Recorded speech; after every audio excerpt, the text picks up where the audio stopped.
Jail में जो बंद है वो अपनी मर्जी का मालिक तो है ही नहीं, और इसीलिए स्वतंत्रता की कीमत है। इसीलिए हमने अंग्रेजों से भी लड़ाई लड़ी थी कि देश के लोग अपनी मर्जी से जिएंगे, अपनी मर्जी से काम करेंगे। इसीलिए कॉन्स्टिट्यूशन में लिखा हुआ है कि right to life and liberty, लेकिन वो right to life and liberty को ही कर्टेल करके किसी को जेल में रखा जाता है, कम से कम जब तक वो अंडर ट्रायल है, जब तक उसके ऊपर कोई आरोप सिद्ध नहीं हुए हैं। केवल आरोप लगाने के आधार पर जब रखा जाता है तो निश्चित रूप से जो भी अपनी मर्जी का मालिक नहीं है, संविधान के हिसाब से वो आजाद तो है ही नहीं, और जैसे ही संविधान के हिसाब से उस व्यक्ति को बेल मिलती है वो आजाद होता है। तो इसमें तो कोई दो राय नहीं है कि जेल का जीवन अपनी मर्जी का जीवन तो है ही नहीं। आपका सफर कैसा रहा? जो आपने लगातार बीते दिनों में कभी की काफी किताबें पढ़ी, लेकिन जो आप अपने जिक्र भी किया था अपने स्पीच में कि जब कोर्ट आते जाते थे, पार्टी ऑफिस आप देख रहे हैं कि जिस पार्टी ऑफिस में लगातार आप स्वतंत्रता से घूम रहे हैं, वहाँ पे एक बंद गाड़ी में घूमते हुए जा रहे हैं। नहीं, ये एक फीलिंग होती थी। निश्चित रूप से एक इंसान के मन में 24 घंटे में हजारों तरह के भाव आते हैं, हजारों तरह के विचार आते हैं।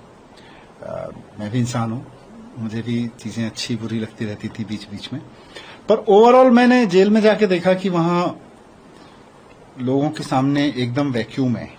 वो चाहे 4 दिन के लिए जेल जाए, 1 महीने के लिए जाए, 17 महीने के लिए जाए, उससे फर्क नहीं पड़ता। जब आदमी जेल जाता है तो उसके सामने एक वैक्यूम है कि अब वो क्या करे। 15-16 घंटे उसको एक सेल में बंद रहना है, थोड़ी देर उसको घूमने के लिए मिलना है तो वो भी छोटा सा एक दायरा है, उसमें घूमेगा।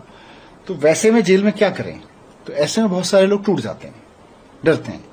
पर अगर हम उसका सदुपयोग करना शुरू कर दें, अगर हम ये सोचें कि भगवान ने मुझको ये समय दिया है, मेरे पास टाइम नहीं था पढ़ने का, मेरे पास योगा करने का, मेरे पास में मेडिटेशन करने का टाइम नहीं था, मेरे पास चिंतन मनन करने का टाइम नहीं था, भगवान ने समय दिया है, मैं पढ़ूं, मैं चिंतन मनन करूं, मैं ध्यान करूं, तो मुझे लगता है कि वो एक अपॉर्चुनिटी हो जाती है। फिर कष्ट है, जेल में जाना मतलब एक संकट का वो बनता है, परिस्थिति बनती है, लेकिन उसी संकट को एक अच्छी अपॉर्चुनिटी में बदलना कि आपने अब तक जितना पढ़ा उससे ज्यादा आप पढ़ लो, आप जितना मेडिटेशन के लिए, भगवान के स्मरण करने के लिए समय देते थे उससे ज्यादा समय दे दो, तो आप फिर उसको अवसर में बदल देते हैं। जी, अब जेल से आने के बाद आपकी जो भूमिका दिख रही है, लगातार आप सक्रिय हैं, अपने लोगों से मिल रहे हैं, इलाकों में जा रहे हैं, अपनी भूमिका आप कैसे देखते हैं अभी जबकि अरविंद केजरीवाल अभी जेल में? देखिए, पार्टी में मेरी भूमिका लार्जली पार्टी के लीडर्स के साथ डिस्कस करके तय होती रही है। लीडर्स तय करते हैं,